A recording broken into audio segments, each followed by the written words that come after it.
चलिए तो अपन स्टार्ट करते हैं। पहले आपके जो 2 डाउट थे वो डाउट डिस्कस कर लेते हैं, फिर आगे चलते हैं। तो डाउट्स हैं आपके बिगिनर्स बॉक्स 3।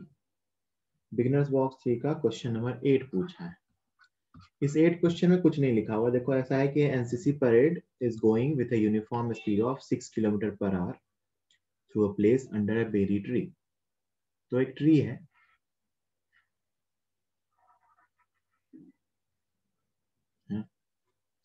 इसके नीचे से एक एनसीसी परेड जा रही है।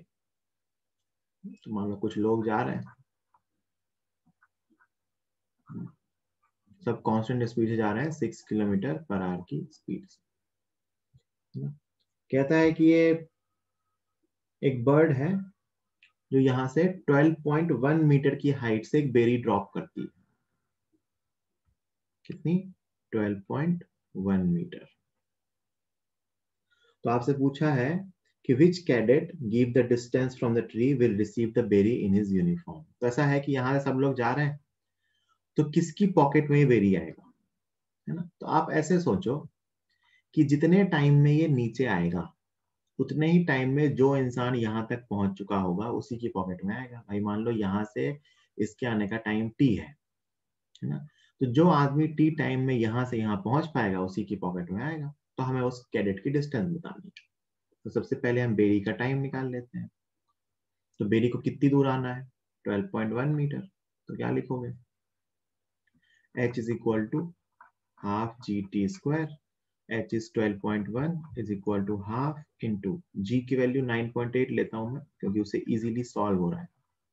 So T square is 12.1 upon 4.9। 9.8 लेने से क्या हो रहा है कि परफेक्ट रूट बन जा रहा है। t is equal to 11/7 second. वरना 121/50 का अंडर रूट आता तो भी कोई दिक्कत नहीं थी। 11/√50 एक ही बात है ना, कोई फर्क नहीं पड़ता उससे। ये आ गया टाइम, कितने टाइम में नीचे आएगा। ये कितने से आगे जा रहा है? 6 किलोमीटर पर आवर से। कितने से आगे जा रहा है? 6 किलोमीटर पर आवर से, है ना? तो उसकी स्पीड को आप मीटर पर सेकेंड में चेंज कर लो।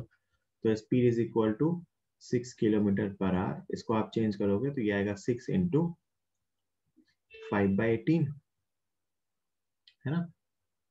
मतलब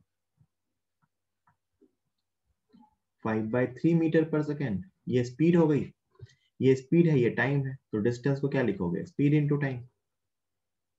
तो 5/3 इंटू 11/7। तो ये कुछ 55/21 आ रहा है मीटर। 55/21 जो भी होता हो, 2, 13, 2.6, 2.7 के आसपास कुछ आएगा आंसर। कितना आएगा? 2.6 या 2.7 के आसपास कुछ आंसर आएगा। ठीक है, तो ये आपका बिगिनर्स बॉक्स 3 का 8 क्वेश्चन था। कुछ था नहीं, समझ 2 मोशंस को कनेक्ट करके देखना था कि दोनों मोशन साथ साथ हो रही है। ठीक हो गया? 2.62, है ना? ये क्वेश्चन हो गया। अगला क्वेश्चन है 10th वाला। 10th में अपने से कहा गया है कि स्टोन को ड्रॉप किया गया है एक वेल में और वाटर जो है वो टॉप से h नीचे है। मान लो एक कुआं है,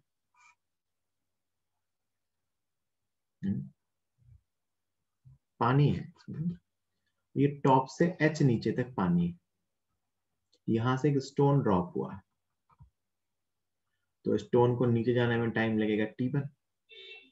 तो स्टोन नीचे आएगी तो उसकी जो छपाक की आवाज होगी ये ऊपर आएगी साउंड की स्पीड से। तो टोटल टाइम क्या होगा? स्टोन के जाने का टाइम प्लस साउंड का टाइम, स्टोन के जाने का टाइम, है ना? तो आप क्या लिखोगे? h हाइट जानी है, h is equal to half g t square. तो स्टोन के जाने का टाइम कितना आ गया? 2h/g का under root. So it is under root 2h/g। और साउंड वेव की फॉर्म में ऊपर आएगी, उस पर ग्रेविटी का इफेक्ट नहीं है, तो अपन सिंपल कहेंगे h डिस्टेंस आनी है v स्पीड से। तो क्या आ गया? h/v। ये रहा आंसर, √2h/g/h/v। तो ये आपका 10th क्वेश्चन है। ठीक है, जल्दी नोट कीजिए। एक छोटा सा क्वेश्चन मैं और करा देता हूँ, ऐसा ही जो 8th वाला क्वेश्चन था उसी टाइप का, यही ध्यान आएगा तो यही करा देता हूँ। ठीक है, एक क्वेश्चन करते हैं फिर अपन वेरिएबल आइसोलेशन में चलेंगे। क्वेश्चन क्या है कि एक वॉल है ना, और एक कार इस वॉल की तरफ आ रही है।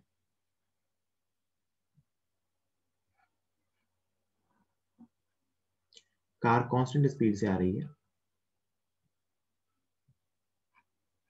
कितनी स्पीड? 20 मीटर पर सेकेंड की कांस्टेंट स्पीड से कार आ रही है, और ये डिस्टेंस दे रखी है आपको 100 मीटर, है ना। एक बर्ड है जो t=0 पे यहां से स्टार्ट होती है ना। ये बर्ड आगे जाती है, वॉल तक पहुंचती है, और फिर घूम के वापस आती है, तब तक कार आगे जा चुकी होगी। ये मोशन कंटिन्यूड रहती है ना। तो मैं क्वेश्चन लिख रहा हूँ, है ना, तो समझा रहा हूँ आपको क्वेश्चन क्या है ना। When car was at a distance of 100 meter from wall and moving towards it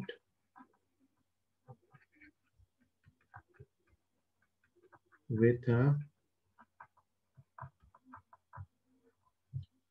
constant speed of 20 meter per second, and moving towards it with a constant speed of 20 meter per second, a bird starts from the front of the car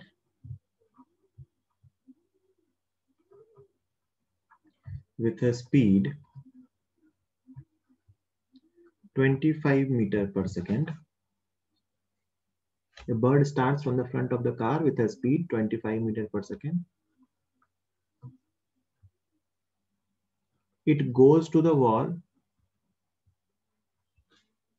and returns back. It goes to the wall and returns back, and the process continues. Process कौन सी? To fro motion की, मतलब car से दीवार तक जाना, दीवार से car तक आना, कार से दीवार तक जाना, दीवार से कार तक आना.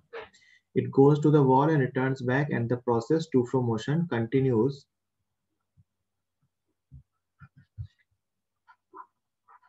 till the car reaches the wall. Reaches the wall. है ना? तो आपसे पूछा है find number of trips made by bird. Find number of trips made by bird and total distance covered by bird.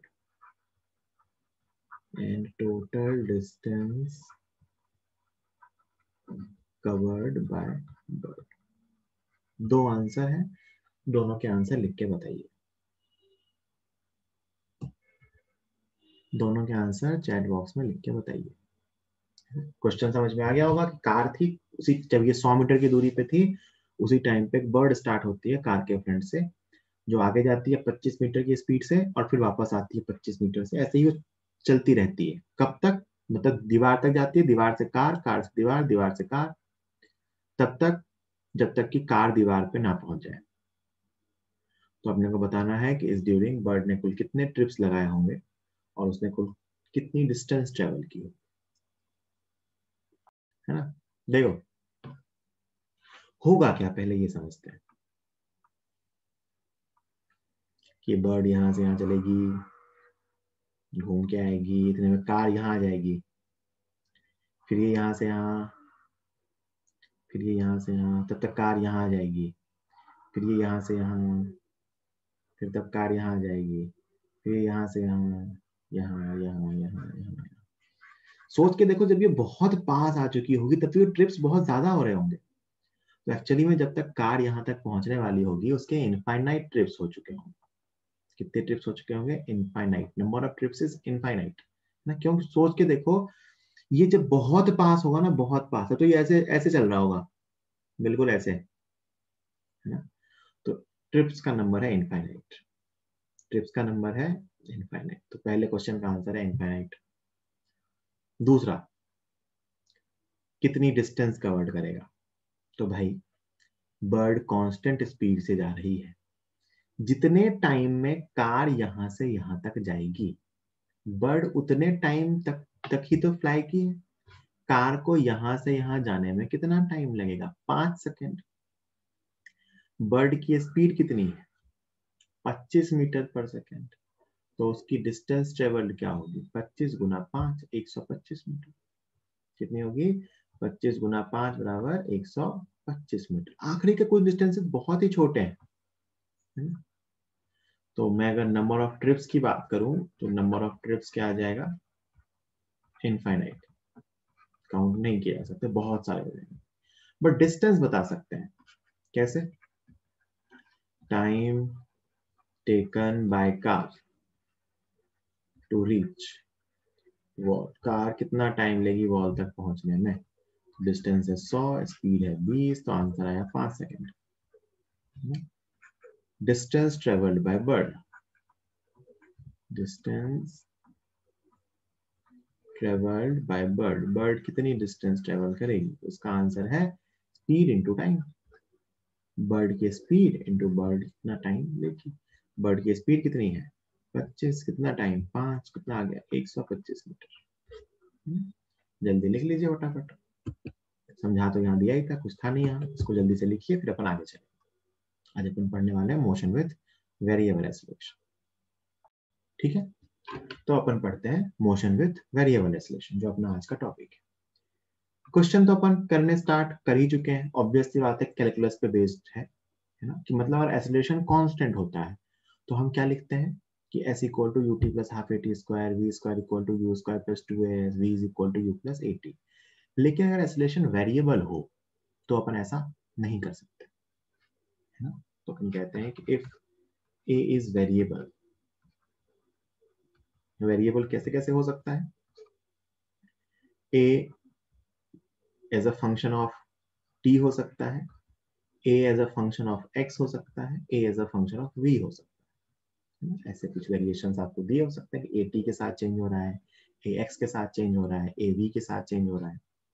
तो सबसे पहले तो we cannot use equations of motion, we cannot use equations of motion. हम equation of motion use नहीं कर सकते पहली बार, तो ये ध्यान रखना है। तो हम क्या करेंगे? सिंपल कैलकुलस यूज करेंगे। We will use calculus and method of definite integration, method of definite integration। जैसे मान लो आपको acceleration as a function of time दिया हुआ है। पहला केस क्या है? केस 1, acceleration is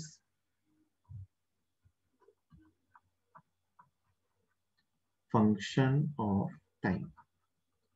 एक्सेलरेशन किसका फंक्शन है? टाइम का फंक्शन है। जैसे जैसे आपके पास बेटा लिखा हुआ है example, example a is equal to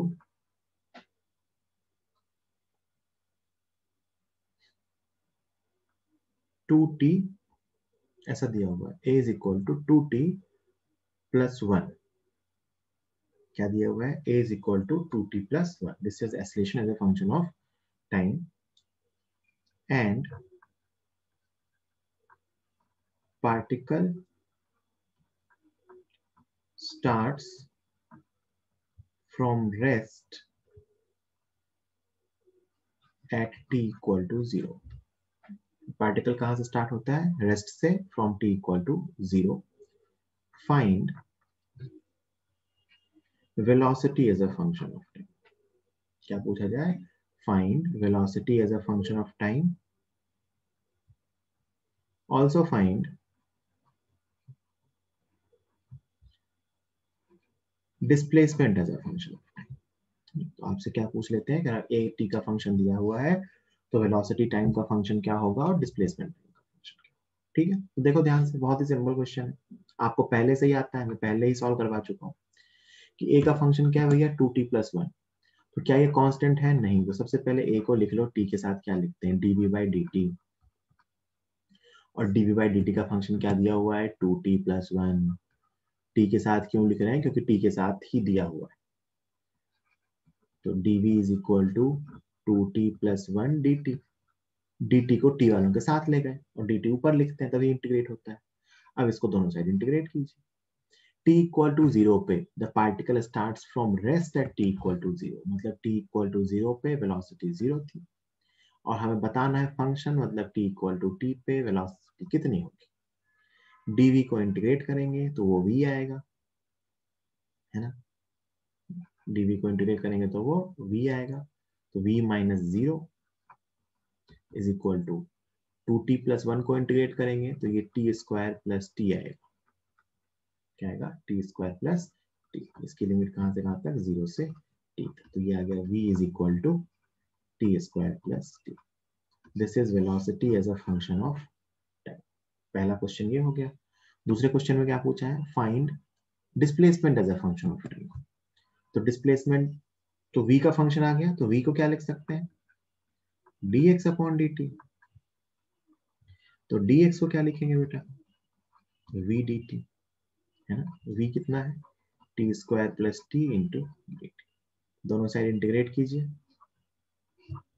displacement की लिमिट 0 से कुछ x तक, टाइम की लिमिट 0 से t तक. इंटीग्रेट कीजिए, वो x बना. x वहां डिस्प्लेसमेंट को मैं लिख रहा हूँ, x is equal to t² का इंटीग्रेशन t³/3 प्लस t का इंटीग्रेशन t²/2, 0 से t तक. तो ये आ जाएगा. This is displacement as a function of time. तो सिंपल सी बात है, अगर अपने को एक्सेलरेशन का फंक्शन दिया हुआ है t के साथ, a को dv/dt लिखेंगे, dt को t वालों के साथ ले जाएंगे और dt ऊपर होना चाहिए इंटीग्रेट होने के लिए. बस उसको मल्टीप्लाई कर लिया और फंक्शन आ गया. ये रहा vt और xt फंक्शन. तो आपको किसी भी टाइम पे t और v और x पूछा जाए तो आप बता सकते हैं. तो इट वाज सिंपल. जल्दी नोट कीजिए, अगला क्वेश्चन एक आपको दूंगा.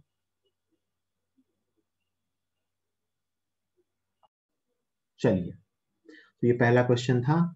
दूसरा क्वेश्चन आपको खुद ही करना है, चैट बॉक्स में लिखना नहीं है, तो आपको सॉल्व करके रखना है. If acceleration is 1/1 plus t, if acceleration is 1/1 plus t and particle starts from rest at t equal to 0, and particle starts from rest at t equal to 0, find velocity as a function of time. If a is equal to 1/1 plus t and particle starts from rest at t equal to 0, find vt. vt function बताना है. Solve कीजिए.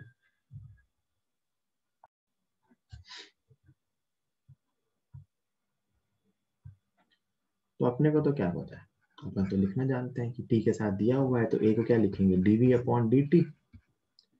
It is equal to 1/1 plus t. Integrate करने के लिए t वालों को t की तरफ ले जाओ. तो dv इज इक्वल टू ये आ गया dt/1 प्लस t. इसको इंटीग्रेट करना है। टी की लिमिट 0 से टी तक, v की लिमिट 0 से v तक, तो लेफ्ट हैंड साइड तो बना बेटा v, है ना, और राइट हैंड साइड बनाइए 1/t+1 का इंटीग्रेशन, मैंने सिखाया था ये, it is ln t+1 divided by t का कोफिशिएंट, t का कोफिशिएंट कितना है 1, ये आया इंटीग्रेशन, कहां से कहां तक 0 से t तक, लिमिट्स रखेंगे तो ये बचा ln t+1, ये क्या बचा ln t+1 minus ln t की जगह 0 ln1, ln1 कितना होता है, ln1 कितना होता है 0, गुड, तो ये क्या आ गया, ये 0 होता है, तो कितना हो गया ln t+1, ये रहा answer. This is velocity as a function of time, कि v is equal to ln t+1, है ना। कितने लोगों का सही आ गया था,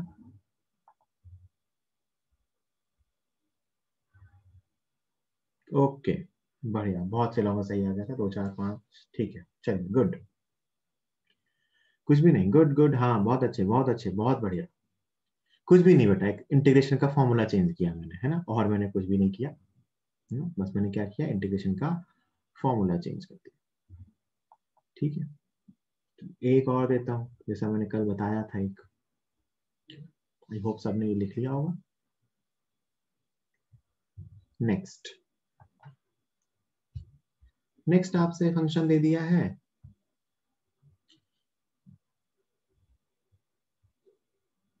कि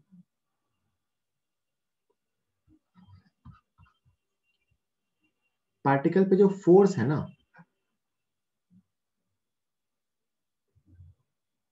फोर्स क्या, एक्सेलरेशन ही दे दो चलो, एक्सेलरेशन का फंक्शन दिया है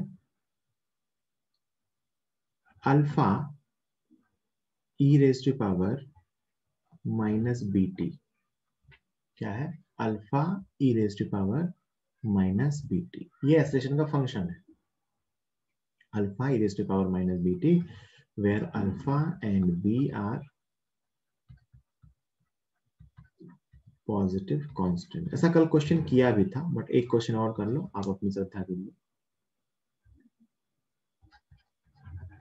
वही पार्टिकल के लिए t इक्वल टू 0 पे v इक्वल टू 0 पता है, तो आपको बताना है फाइंड vt फंक्शन, जल्दी से बताइए, लिखने की नीड नहीं है, बस हो जाए तो डन लिख देना चैट बॉक्स में, लिखने की नीड नहीं है, हो जाए तो चैट बॉक्स पे डन लिख देना। काफी लोगों का आंसर आ गया है, डन डन डन, बहुत से लोग आ गए, सब होशियार हो गए, मतलब लोग पहले से, बहुत अच्छी बात है, बहुत समझदार हो गए हैं, गुड गुड गुड गुड, समझ गया, अब देखो फटाफट मैं सॉल्व कर देता हूँ, बहुत बढ़िया बहुत बढ़िया बहुत बढ़िया बहुत बढ़िया, सॉल्यूशन वापस टी का फंक्शन है, तो ए को लिख लीजिए, d b upon d t is equal to alpha e raise to power minus B t, v का फंक्शन चाहिए तो डीबी को इधर रखिए और उसको उधर ले जाकर के इंटीग्रेट कर दीजिए, दोनों साइड इंटीग्रेट करना है, t इक्वल टू 0 पे वेलोसिटी 0 थी, t इक्वल टू t पे वेलोसिटी बतानी है, तो आ गया यहाँ से v minus 0 is equal to alpha बाहर आया, e raise to power minus B T का integration e raise to power minus B T upon B, sorry minus B, है ना, ये इंटीग्रेशन है, और इसकी लिमिट 0 से t तक, मैंने कहा था बहुत ध्यान रखना कि t इक्वल टू 0 पे वो 0 नहीं होता है, तो v is equal to minus alpha upon b e raised to power minus bt minus e raised to power 0 which is 1, minus को अगर अंदर कंज्यूम करें तो वेलोसिटी का फंक्शन आया alpha upon b 1 minus e raised to power minus bt, this is velocity as a function of time. अब ध्यान से इसमें रख के देखो, देखो सब कुछ सही आ रहा है, अगर मैं t इक्वल टू 0 रखूं तो e की पावर 0 क्या होता है 1, देखो t इक्वल टू 1 पे, सॉरी t इक्वल टू 0 पे ये टर्म 0 हो रही है ना, 1 माइनस e की पावर 0, तो 1, तो 0 हो जाएगा, है ना, तो ये अपना आंसर है alpha upon b 1 minus e raise to power minus B t, है ना, ठीक है भाई, चलिए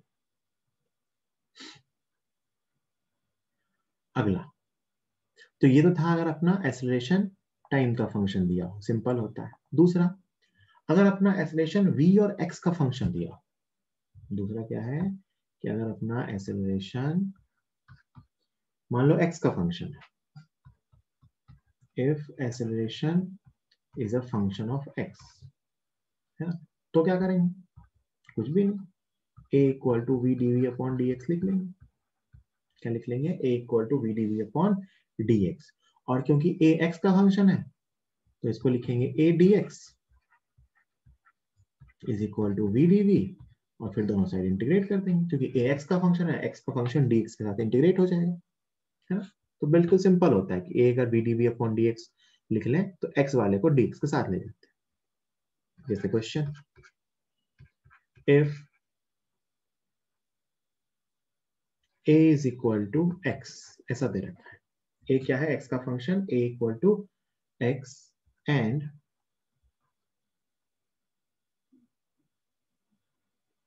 t इक्वल टू 0 पे x इक्वल टू 1 था और v इक्वल टू 1 था, दोनों प्लस 1 था, t इक्वल टू 0 पे x भी प्लस 1 था और v भी 1 था।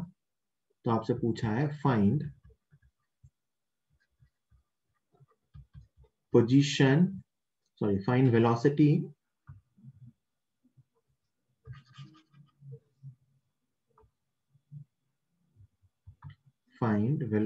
as a function of x and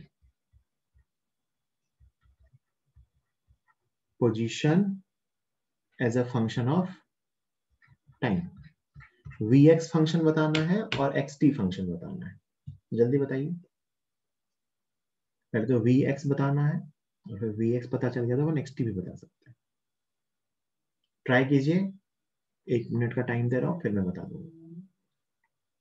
a equal to x दिया हुआ है और अपने को ये पता है कि t इक्वल टू 0 पे x इक्वल टू 1 है और v इक्वल टू भी 1 है, तो अपने को बताना है कि vx फंक्शन क्या होगा और xt फंक्शन क्या। पहला वाला तो आसान है, सब लोग बता देंगे, दूसरा वाले में थोड़ा सा दिमाग लगेगा।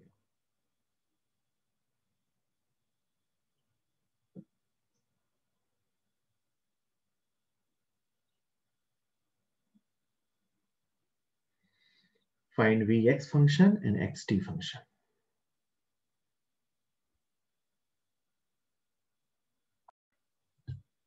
सबसे पहले तो ax का फंक्शन है, तो अपन क्या लिख लेंगे, a इज इक्वल टू क्या लिखेंगे बेटा, v dv अपॉन dx, और ये किसके इक्वल दिया हुआ है, x के। अब मुझे इसे इंटीग्रेट करना है, तो क्या करूंगा, x वालों को x के साथ, ये बच गया v dv is equal to x dx। अब दोनों साइड इंटीग्रेट करेंगे, क्या दिया है, x इक्वल टू 1 पे v इक्वल टू 1 है और मुझे फंक्शन चाहिए, तो फंक्शन चाहिए मतलब मुझे क्या बताना है, किसी भी x पे v क्या होगा। ये लिमिट्स रखी मैंने, कि अपने को दे रखा था x इक्वल टू 1 पे v इक्वल टू 1 था, तो बताना था कि x इक्वल टू x पे v क्या होगा। इंटीग्रेट किया बेटा, v dv का इंटीग्रेशन आएगा v स्क्वायर बाय 2,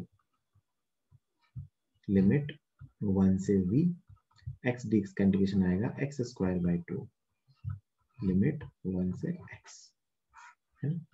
सॉल्व करेंगे, वो बचेगा v स्क्वायर, एक बार v स्क्वायर माइनस 1, अच्छा देखो चाहो तो मतलब 2 2 कैंसिल हो जाएगा नीचे का, है ना, या फिर ऐसे लिख लो v square minus 1 by 2 is equal to x square minus 1 by 2, 2 से 2 कैंसिल हुआ, 1 से 1 भी कैंसिल हुआ, ये बन रहा है यहाँ से v square equal to x square. सुनना ध्यान से, तो v is equal to plus minus x दोनों हो सकता है, लेकिन दिया है कि x इक्वल टू 1 पे v 1 है, इसका मतलब v equal to plus x है, v इक्वल टू क्या है, प्लस एक्स, तो v is equal to plus x, पहला रिलेशन। तो v as a function of x हमारा आ गया कि v इक्वल टू एक्स है, क्या पता चल गया, v इक्वल टू एक्स। नहीं सोचल, गलत है, नहीं सोचल नहीं, प्रियांशु गलत है, ठीक है। अब आते हैं दूसरे क्वेश्चन पे, दूसरा क्वेश्चन क्या है, xt फंक्शन पूछा है, तो v इक्वल टू एक्स पता चल गया ना, अब एक्स टी चाहिए, तो जरा सोचो क्या करेंगे, इस v को क्या लिख देंगे, dx अपॉन dt, तभी तो एक्स टी फंक्शन बचेगा और हम इसको इंटीग्रेट कर लेंगे। तो इंटीग्रेशन के लिए x यहाँ नीचे आएगा और उधर जाएगा dt, और मुझे पता है कि t इक्वल टू 0 पे x इक्वल टू 1 था, तो ये 0 से t और t इक्वल टू 0 पे x कितना था 1, और बताना है ये x तक ऐसा। t इक्वल टू 0 पे x इक्वल टू 1, लिमिट्स कैसे रखी देखो, t इक्वल टू 0 पे x इक्वल टू 1 और v इक्वल टू 1, तो नीचे t इक्वल टू यहाँ 0, t इक्वल टू 0 पे x की value 1, t equal to t पे x की वैल्यू x, 1 बाय x का इंटीग्रेशन ln x है ना, और लिमिट कहाँ से कहाँ तक 1 से x तक इज इक्वल टू t, वापस it is ln x minus ln 1 is equal to t, ln 1 is 0, so अपना आ रहा है ln x is equal to t, so x is equal to e raised to the power t, x is equal to e raised to the power t, this is xt function, x जो है वो e raised to power t के according change हो रहा है ना। जल्दी लिखिए, कोई डाउट हो तो पूछिए।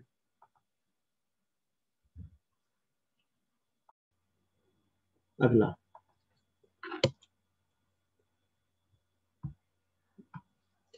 क्वेश्चन आपके सामने दिया हुआ है कि if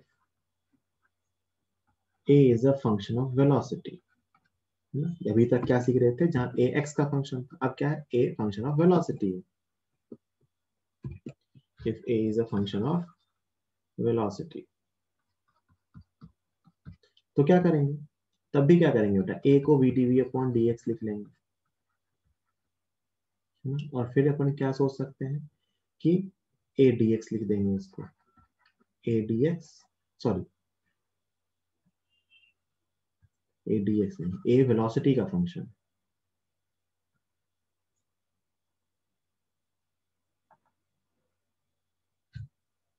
a अगर वेलोसिटी का फंक्शन है तो a को क्या लिखेंगे v dv अपॉन dx, और फिर इसको जब इंटीग्रेट करना है तो dv वालों को एक साथ ले आएंगे, dv वालों को एक साथ, तो dv वाले कौन कौन है,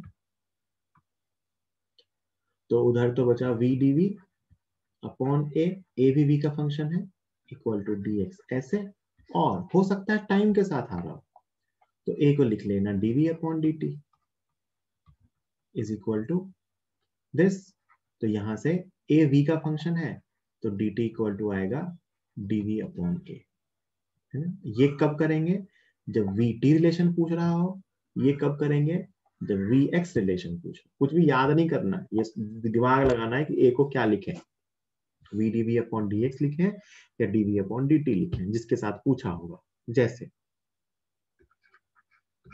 मान लो आपको दे रखा है कि if acceleration is equal to v and t equal to 0 पे v इक्वल टू 1 और x equal to 0, t equal to 0 पे v इक्वल टू 1 और x इक्वल टू 0, और आपसे कहा गया है find vt and xt, vt और xt फंक्शन बताइए चलिए, find vt and xt, polynomial function वाला तो आप कर ही लेते हो, इसी में एक्सपोनेंशियल में दिक्कत आती है, इसमें सारे सवाल ही इसके ले रहा हूं। देखना a इक्वल टू v दिया हुआ है ना, क्या दिया हुआ है a इक्वल टू v, हाँ सर सही है, a इक्वल टू v, और t के साथ पूछा है भैया, तो क्या करेंगे, vt फंक्शन बनना चाहिए ना, तो a को लिख लेंगे बेटा dv अपॉन dt, है ना, और ये क्या v के बराबर दिया हुआ, dv अपॉन dt क्यों लिखा, क्योंकि v का फंक्शन किसके साथ चाहिए, t के साथ, अब सही है ना, तो बस dv upon v is equal to dt, integrate कीजिए दोनों साइड, t की लिमिट 0 से t तक, t इक्वल टू 0 पे वेलोसिटी कितनी थी 1, 1 से t तक, इंटीग्रेट कीजिए, वो चाहे ln v 1 से t तक, वो चाहे t, ln v, सॉरी 1 से v, 1 से v, 1 से v लिमिट, ये 1 से v, ये क्या बचा ln v माइनस ln 1, वो क्या होता है 0, तो बचा ln v is equal to t, तो यहाँ से v कितना आ गया e raise to power t.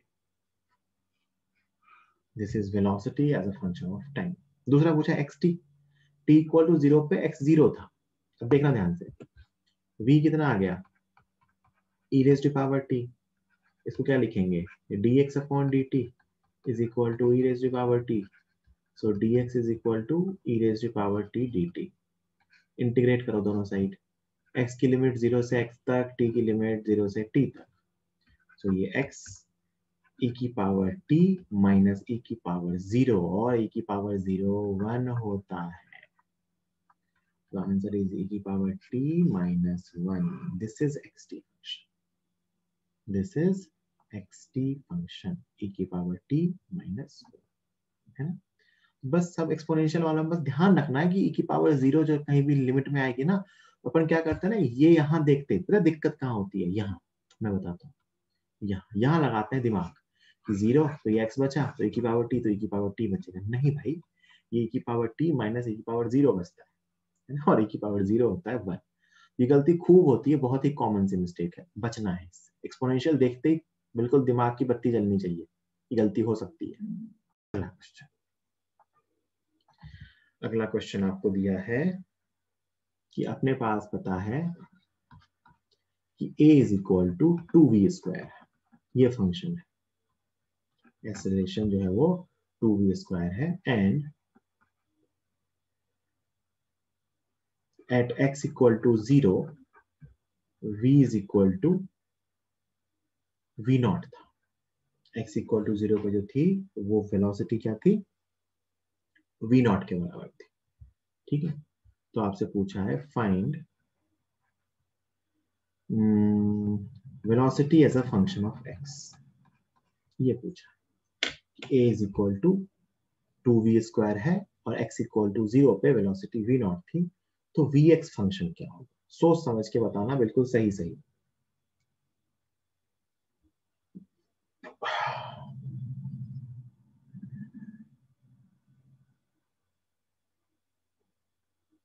देखो, किया है, काफी लोगों ने ट्राई कर लिया है, और आई थिंक लगभग लोग पहुंच भी गए होंगे, लिमिट में लग आया होगा, मुझे पता है. देखो, सबसे पहले तो a जो है वो v का फंक्शन दिया हुआ है और v x के फॉर्म में चाहिए, तो मैं a को क्या लिखूंगा, v dv upon dx. Obvious सी बात है. एक v से v कैंसिल हो जाएगा, तो ये क्या बचेगा, dv by dx equal to 2v. अब इंटीग्रेट करने के लिए क्या करेंगे, v को एक तरफ, तो ये आ गया dv upon v is equal to 2dx. है ना, ये 2 शायद उसका मिस हो गया था, प्रकृति उसका भी था.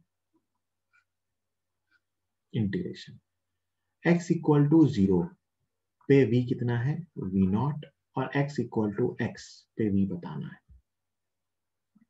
ये इंटीग्रेशन.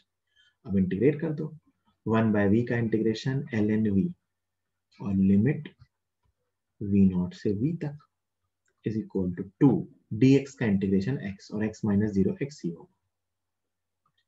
ln v में लिमिट्स रख रहा हूं, तो ये ln v minus ln v nought is equal to 2x. और आपने अभी से तुरंत हाल फिलहाल में ही लॉग की प्रॉपर्टी पढ़ी होगी कि लॉग a माइनस बी को लॉग a अपॉन बी लिख सकते हैं. पढ़ ली क्या, और फिर लॉग हटा भी सकते हैं, और फिर आंसर ये आएगा. This is the answer. v is equal to v naught e raised to power 2x. v is equal to v naught e raised to power 2x. This is the answer. है ना, यहां तक आप सब लोग आ गए होंगे, मैं बता रहा हूँ कहां तक आ गए होंगे, ज्यादातर लोग कहां तक आ गए होंगे अपने से, यहां तक सब आ गए होंगे, यहां भी पहुंच गए होंगे. इसके बाद हो सकता है आप ये सिंप्लीफाई ना कर पाओ, तो ध्यान रखना है कि लॉग वाले ऐसे कई बार सिंप्लीफाई हो जाते हैं. तो ln v minus ln v not को ln v upon v not लिख सकते हैं, और फिर v उसको लॉग को हटाएंगे तो e की पावर 2x बचेगा. तो ये v का फंक्शन आ गया. v is equal to v nought e raise to power 2x, है ना। तो ऐसे बहुत तरह के सवाल हो सकते हैं, बहुत तरह के फंक्शन हो सकते हैं जिसको कि आप सॉल्व कर सकते हो, है ना? तो ये अपना वेरिएबल एक्सेलरेशन मोशन खत्म हुआ। अब मेरी बात ध्यान से सुनना, अगले लेक्चर में ग्राफ स्टार्ट करूंगा। ग्राफ का कुछ पोर्शन में पहले पढ़ा चुका हूं।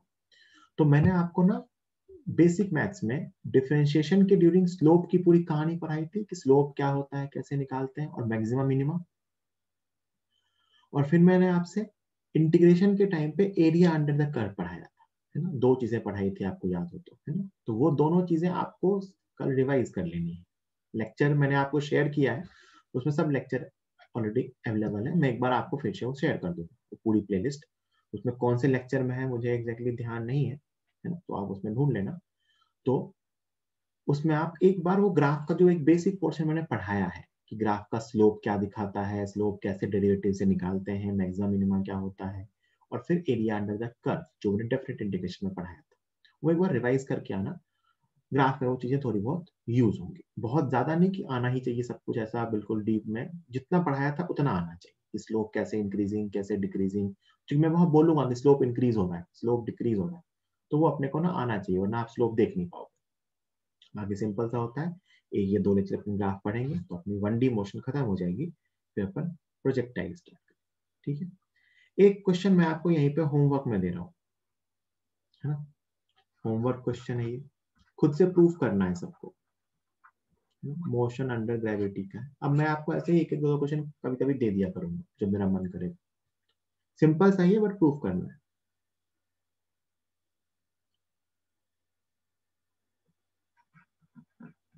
From a building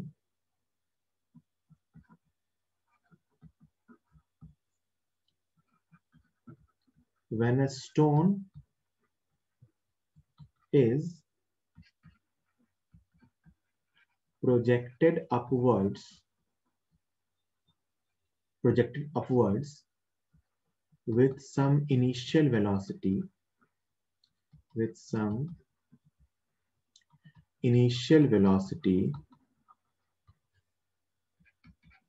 it returns back to ground पे वापस आती है। तो बिल्डिंग के ऊपर से फेंका, ग्राउंड पे वापस आती है आफ्टर टाइम t1, है ना। From a building, when a stone is projected upward with some initial velocity, it returns back to ground after time t1. From the same position,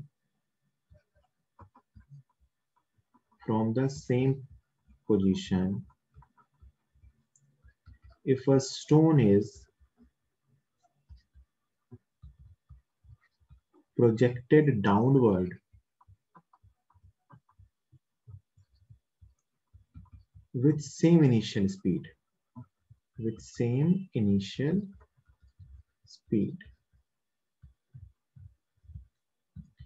it reaches ground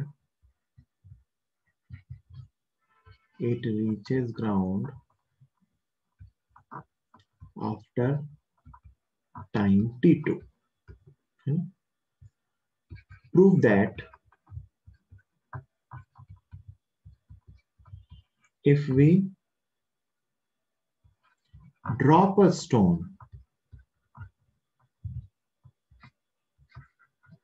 from same point,